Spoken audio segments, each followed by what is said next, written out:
Saturdays are for Stella. Grandmas make everything better.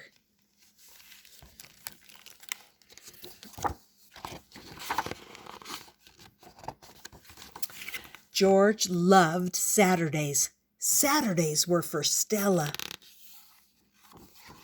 Sometimes George and Stella went out on Saturdays to the park, to the dinosaur museum, and sometimes even as far as downtown. Normally, George did not like going downtown. Downtown trips without Stella meant waiting in boring offices, eating strange foods, and trying on scratchy clothes. But with Stella, George ate frozen yogurt, threw pennies in fountains, and rode on carousels. Whenever they passed a toy store, and they always passed a toy store, George went home with something fun. Sometimes George and Stella stayed in on Saturdays, hosting ninja tournaments, fighting off alien attacks, and sometimes doing really unusual things too. Stella knew how to make cinnamon rolls without popping open a tube. She owned giant flat frisbees and could get them to play music. And she never, ever tired of reading George's favorite books, listening to his favorite jokes, or admiring his growing collection of bouncy balls. George kept a running list of the best things about Stella. 1. The way her arms wrap me in the biggest, best hugs when I need them most. 2. The way she loves doing everything with me. 3. And also doing nothing at all.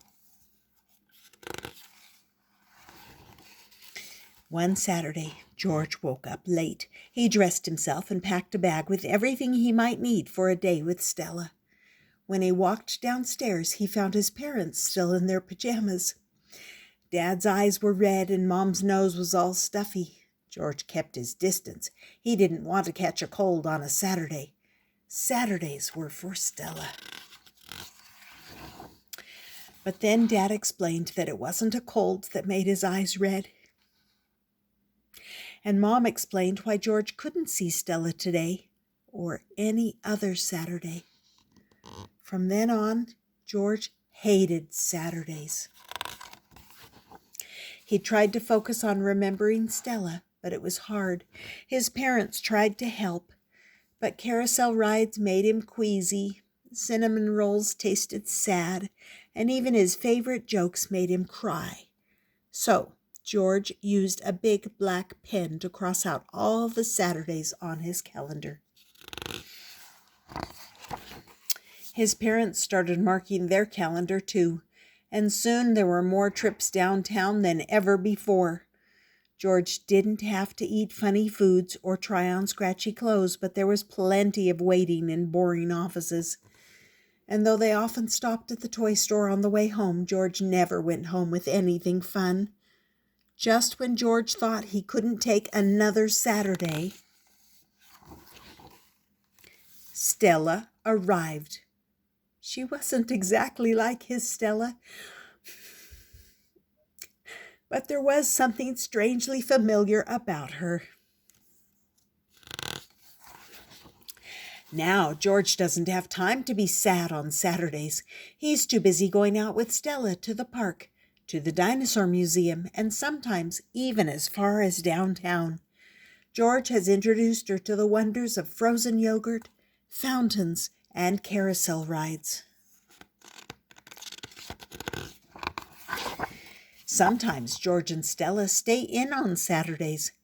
They still have ninja tournaments and fight off alien invasions, but sometimes they throw dance parties and tea parties too.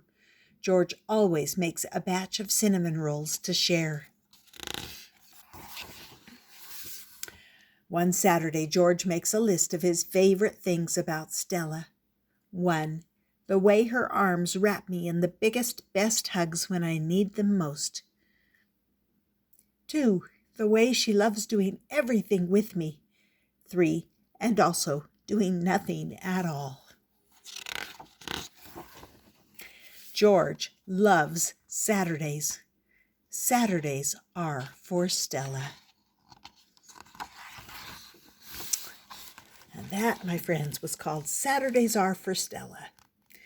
That was a special book, and I hope you enjoyed it. I hope you subscribe and come back often.